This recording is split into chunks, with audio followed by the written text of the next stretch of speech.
Una estrella en mi corazón, capítulo 8 de Bárbara Cartland.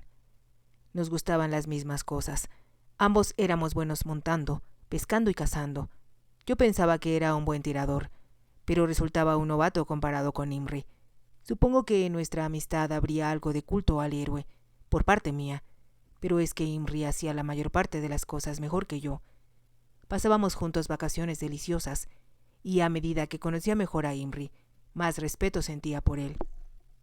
Lord Kenby se detuvo y entonces miró hacia Gisela. Recuerda cómo solía citar poesía y de pronto lo convertía todo en un chiste y terminaba por hacer una parodia, echando la cabeza hacia atrás, riéndose con esa risa tan contagiosa que tenía. Sí, lo recuerdo, tartamudeó Gisela. Era listo, inteligente y divertido. Nadie podía aburrirse nunca con Imri. Después de los caballos, lo que más amaba eran los libros. Esa es una de las cosas que me asusta. Si ha estado en prisión todos estos años, lo han privado de las dos cosas que más disfrutaba hacer. Debe estar muerto, gritó Gisela sin pensar. Esperemos que esté muerto, lo dijo, olvidando por un momento quién era, pensando solo en las historias que había oído de prisioneros oscuras, de calabozos y torturas, de las que no se atrevía a pensar siquiera. Así que usted no lo sabe. No lo sé, contestó ella con sinceridad. ¿Puede averiguarlo? Gisela movió la cabeza, negando. No, le creo, dijo él. No sé por qué. Estaba decidido a no creer nada que usted dijera. Pero no ha tratado de defenderse, de protestar su inocencia. Eso me ha gustado. Al menos es sincera y valiente. Gracias, dijo Gisela. Fue solo entonces que notó su temblor, ante el alivio que le produjo que no estuviera tan furioso como antes, por lo seco de sus labios y los latidos alocados de su corazón, comprendió lo asustada que había estado. Se hizo el silencio por un momento. Lord Kenby lo rompió diciendo: «Empiezo, tal vez, a comprender lo que Imri sentía por usted. Cuando entró esta noche en el salón, pensé por un momento que no podía ser real, que era una creación de mi propia imaginación. No creí posible que una mujer pudiera ser tan hermosa, y entonces recordé que era usted vil y cruel, que había enviado a Imri a la muerte, y no había mostrado señal alguna de infelicidad a causa de ello. Los emperadores y las emperatrices no tenemos derecho a mostrar nuestra emoción en público», afirmó Gisela. «No, y eso sucedió hace mucho tiempo», observó Lord Kenby, casi como si hablara para sí mismo. «Y sin embargo, debido a mis sentimientos por Imri, no podía creer que alguien pudiera olvidarlo. Tal vez él vive en el corazón de quienes lo recordamos», sugirió Gisela. «¿Es cierto eso?», preguntó Lord Kenby. «Vive en el corazón de usted. Todavía piensa en él. Recuerda lo mucho que la amaba». Se puso de pie al decir eso y volvió a la chimenea para apoyarse en la repisa. «Tal vez hablo en forma alocada», dijo, «pero he deseado por tanto tiempo decirle todas estas cosas, y ahora que las he dicho, me suenan curiosamente inefectivas.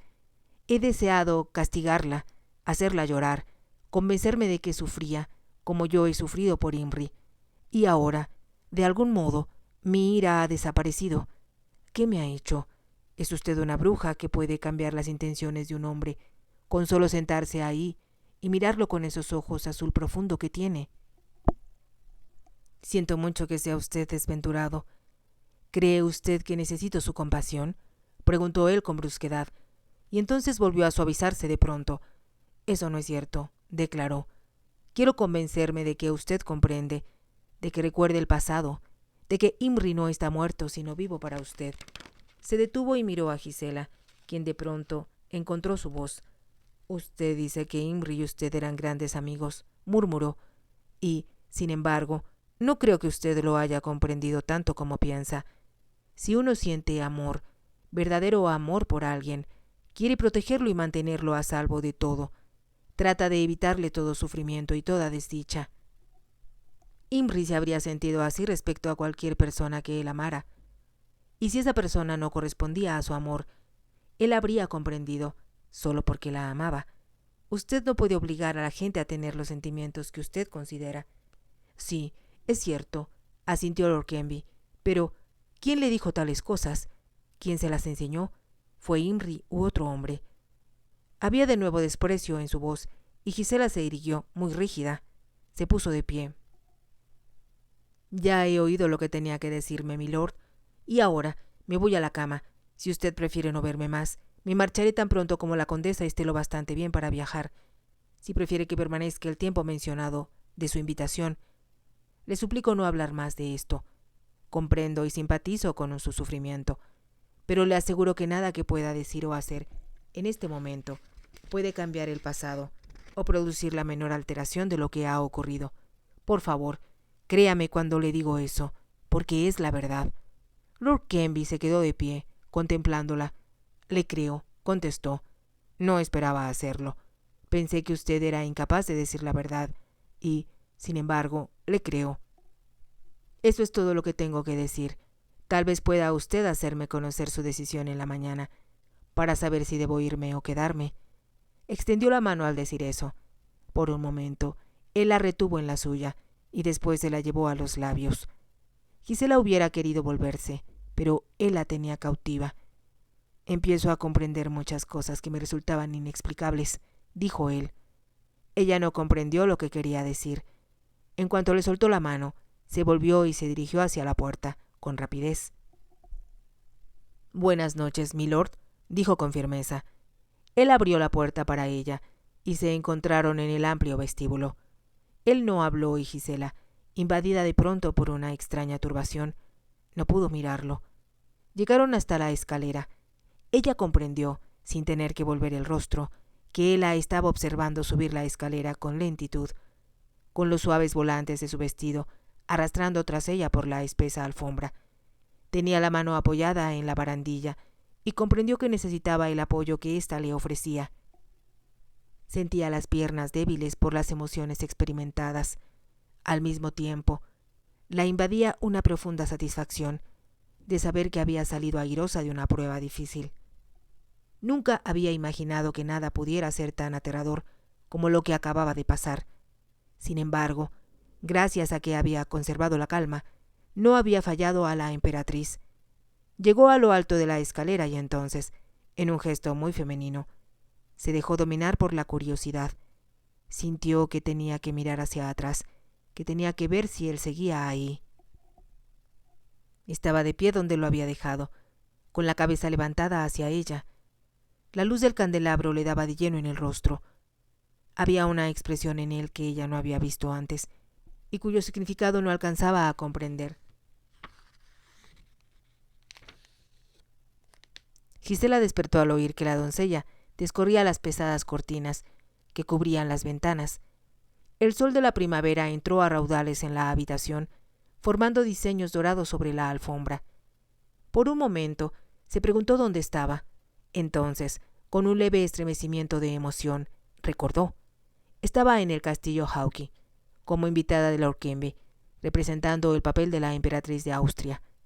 Hasta ese momento, de cualquier modo, no había defraudado la confianza que habían depositado en ella. Aunque había sido difícil, por momentos aterrorizante, la velada que pasara la noche anterior con Lord Kenby, él en ningún momento había puesto en tela de duda su identidad, y eso era lo que le importaba. Gisela dejó escapar un ligero suspiro de alivio de sus labios entreabiertos, y, cuando la doncella colocó junto a su cama la elegante bandeja con el té de la mañana, vio que sobre ella había un gran sobre blanco dirigido a la condesa Hohenems. Por un momento se apoderó de ella un sentimiento de desolación. Tal vez Lord Kenby había meditado en la noche que era extraño que no hubiera podido responder a muchas de sus preguntas. Su sensación de alivio desapareció y Gisela se sintió temblar por dentro. Sin embargo, logró dominarse y preguntar con tranquilidad a la doncella: «¿Cómo está la condesa esta mañana, María?» María hizo una pequeña reverencia antes de contestar. «Todavía tiene fiebre, señorita», contestó, hablando en alemán, «pero ella dice que está mejor. Si tiene fiebre, iré a verla. No debe levantarse de la cama». María hizo una nueva reverencia y salió de la habitación. Gisela se quedó sola y extendió la mano temblorosa hacia el sobre blanco. La letra de Lord Kenby era característica, pensó, atrevida, recta, con una cierta arrogancia en los rasgos. Había algo muy positivo en él, pensó Gisela, algo que nunca antes había encontrado en ningún hombre. Uno podía odiarlo, decidió ella, pero sería imposible ignorarlo. Sacó la carta y la leyó. Señora, creo que anoche estaba un poco enloquecido al decir todo lo que dije. Es posible que usted ya haya dado órdenes de hacer su equipaje, porque he demostrado ser un anfitrión muy incompetente. Pero permítame suplicarle que me conceda otra oportunidad. Hay tanto que quisiera decirle. Tengo el honor de suscribirme como el más obediente servidor de Su Majestad, Canby.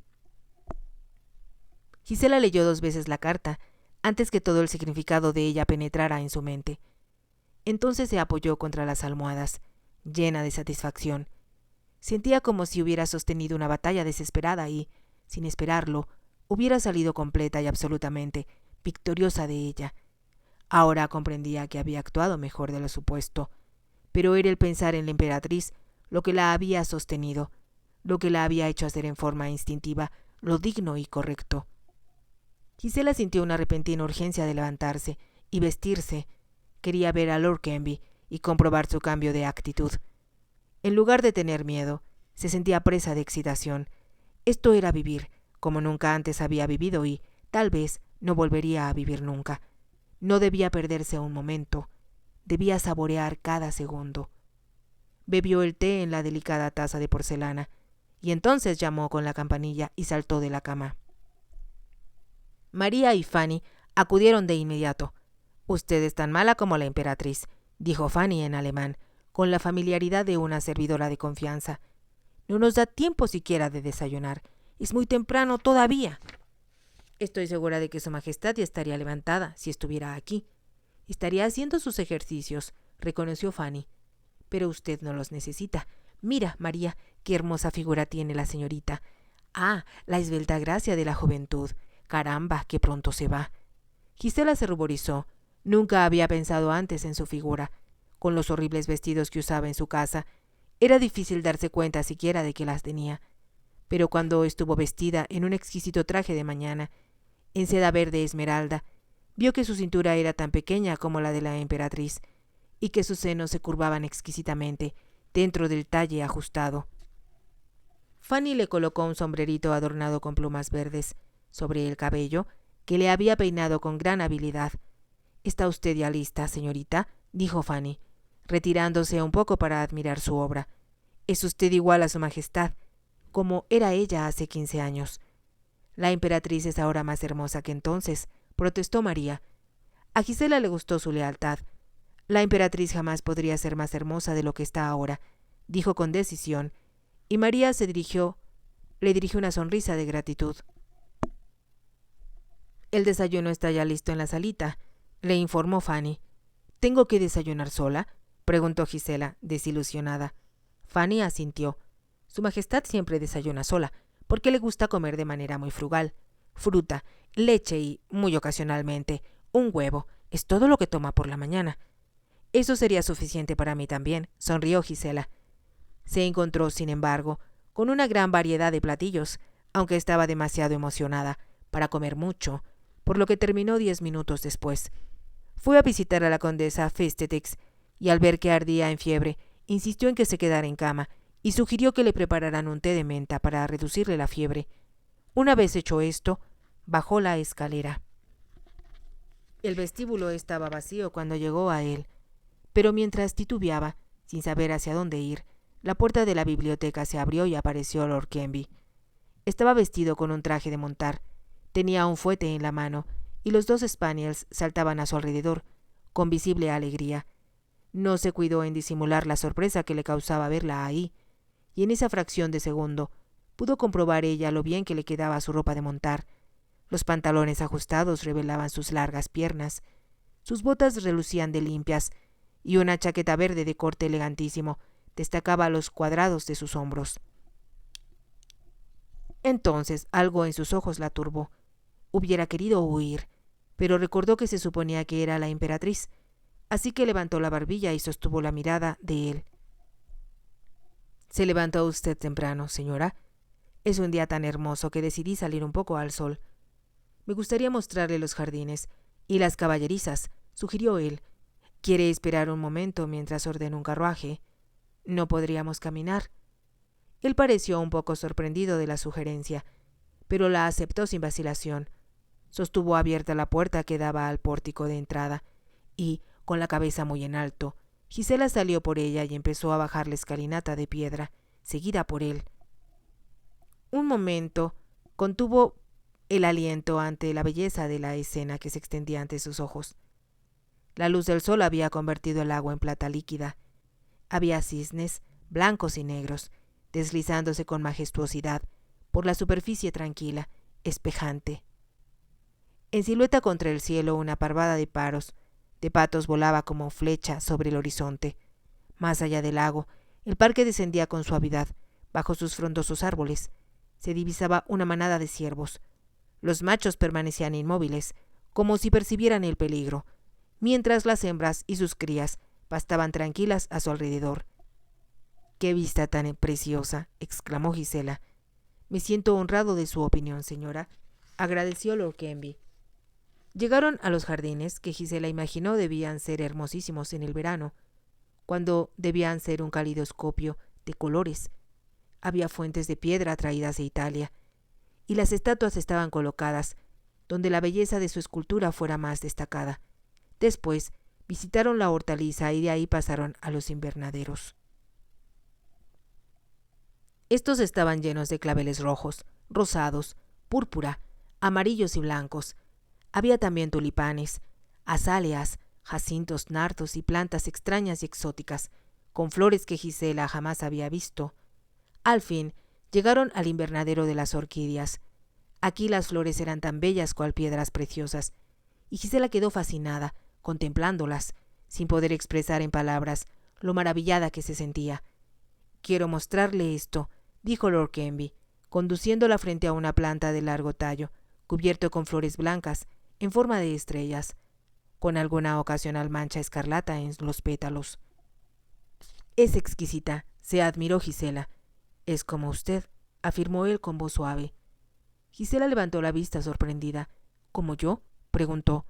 «¿Se da cuenta de que las flores tienen forma de estrellas?», preguntó él. «Se parecen a las estrellas que llevaba usted anoche en el cabello. Las estrellas que vi en un retrato suyo, hace varios años, en Viena».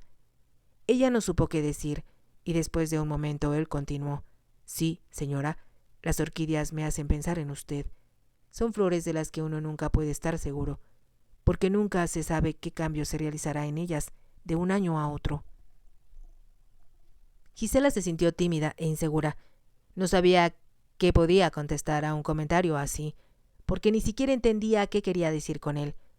Había cierta sequedad en su tono que hacía que sus palabras no sonaran como un cumplido. Ella levantó la barbilla. «Será mejor que vayamos a las caballerizas», propuso. «Si eso es lo que desea», asintió él. Caminaron hacia las caballerizas casi en silencio. Cuando llegaron a ellas, la atmósfera de tensión que se había establecido entre ellos pareció desvanecerse. Nunca había visto en toda su vida y en su larga experiencia de cacería con uno de los mejores grupos de cazadores del país, mejores caballos que los de Lord Canby. Visitaron a cada uno de ellos y hablaron de sus cualidades, acariciándolos y dándoles palmadas en el pescuezo. Discutieron de vez en cuando, porque Gisela prefería un caballo a otro que Lord Canby consideraba mejor. Ella se sentía sobre terreno seguro porque, aunque era muy ignorante en cosas mundanas, no había nada que ignorara sobre caballos. Había montado aún antes de caminar, y jamás había dejado que un caballo, por bronco y salvaje que pareciera, la asustara. «¿Cómo me gustaría saltar con Monarca una alta valla?», exclamó involuntariamente, acariciando el pescuezo sedoso de un potro magnífico, que Lord Canby le había dicho que era difícil de manejar. «¿Por qué no?», respondió él con ligereza. «No había pensado en invitarla a montar, pero podemos hacerlo esta tarde o mañana, si lo desea, señora». Gisela había hablado sin pensar. «No incluí en mi equipaje ningún traje de montar conmigo. Podemos enviar a un mozo por él. Puede ir y volver esta misma noche». Gisela tuvo una repentina visión del mozo llegando a Easton y encontrando que la emperatriz estaba ahí, tal vez viéndola volver de la cacería. No, negó a toda prisa. Vine a descansar este fin de semana. Si la negativa de ello lo desilusionó, Lord Canby no lo demostró. Pasaron al cuarto donde tenía todos los arneses de los caballos, y ahí Lord Canby se detuvo un momento y descolgó de un gancho una brida reluciente. Compré esta brida en Towcester el otro día, comentó. Gisela se estremeció y contuvo el aliento. No sé por qué me detuve en la talabartería, continuó él, excepto que durante la cena de la noche anterior, la gente con la que me había hospedado no hizo más que hablar de la forma extraordinaria en que monta usted, señora. Al volver a casa, pensé que no tenía una brida lo bastante ligera para manos tan pequeñas como las suyas. Se detuvo, y Gisela apretó los dedos que tenía entrelazados, porque sospechó lo que venía. Puedo pedirle que acepte esta brida como un tributo de mi sincera admiración. No, tartamudeó Gisela. Entonces, al ver la expresión de sorpresa en el rostro de Lord Canby, logró controlar su agitación. Con gran esfuerzo, no sabía por qué, pero sentía deseos de huir de aquella brida, como si tuviera algún poder mágico sobre ella. Entonces recordó quién se suponía que era ella. El regalo de Lord Canby no era para la muchachita pobre y desventurada, oculta en las sombras de la talabartería de Fred Tyler. Si te ha gustado, te invito a que te suscribas, a que me regales un me gusta y actives la campanita para poder seguir escuchando esta historia. Gracias.